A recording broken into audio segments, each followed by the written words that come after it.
We've been looking at the United Kingdom this month. And in 2 Samuel 11 it says, "In the spring of the year, the time when kings go out to battle, David sent Joab and his servants with him and all Israel, and they ravaged the Ammonites and besieged Rabbah. But David remained at Jerusalem." In the spring of the year, just like it is right now, in the spring of the year when we often think about time for cleaning, refreshing things, cleansing things even, this wasn't on David's mind, unfortunately. During the winter months, it's difficult to get campaigns from one area to another. The horses and chariots and so forth would have made it difficult. So this verse tells us that all the other kings were thinking about war, going back to war. David didn't have that on his mind. And sometimes I think that we ourselves kind of get lost in our headspaces, or we kind of put things in there that don't need to be in there. And I think this great man, David, got lost during this short time. And it really, really stained his reputation. We can look at, if you would, turn to 1 Peter for me. 1 Peter 2. And some of the things that we find here are those things that can clutter our mind. Sometimes we need a good dose of castor oil for our mind. You young folks don't know what that is, but when the orange juice and the castor oil came out, I tried to find another place to go, because it's about the most awful thing that you can imagine trying to drink and get down. I only had to do it 2 springs, because after the second time of my reaction and response, they felt that it wasn't necessary to do that again.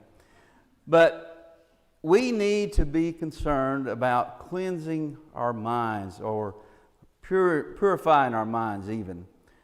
So put away all malice and all deceit and all hypocrisy and envy and all slander.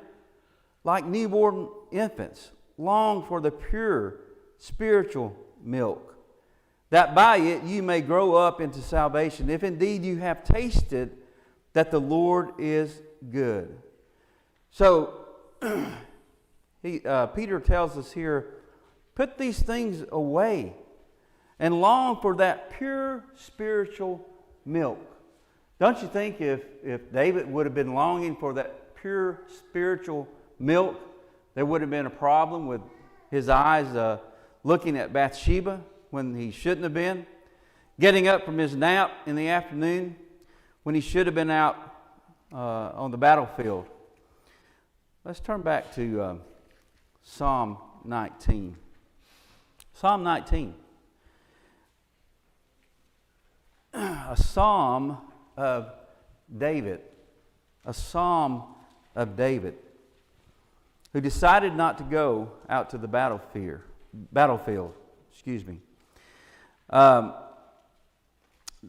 Beginning in verse 1 of Psalm 19. The heavens declare the glory of God, and the sky above proclaims his handiwork. Day to day pours out speech, and night to night reveals knowledge. There is no speech, nor are there words, whose voice is not heard. Their voice goes out through all the earth, and their words to the end of the world. In them he has set a tent for the sun, which comes out like a bridegroom leaving his chamber, and like a strong man runs its course with joy. Its rising is from the end of the heavens, and its circuit to the end of them, and there is nothing hidden from its heat. The law of the Lord is perfect, reviving the soul. The testimony of the Lord is sure, making wise the simple. Lord, revive us again. The precepts of the Lord are right, rejoicing the heart. The commandment of the Lord is pure, enlightening the eyes. Lord, revive us again. The fear of the Lord is clean, enduring forever. The rules of the Lord are true and righteous altogether. Lord, revive us again.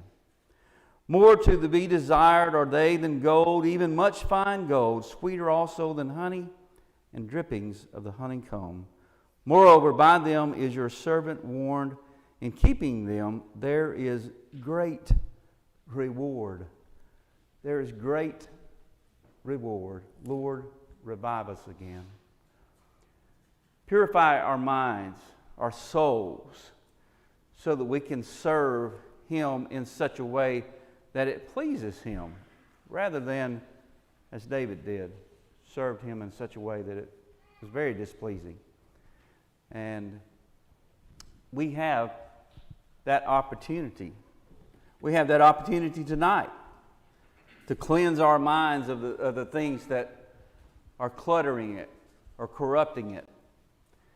We all have those challenges. We all have those compartments in our mind where we put things that maybe even we think God doesn't know about that.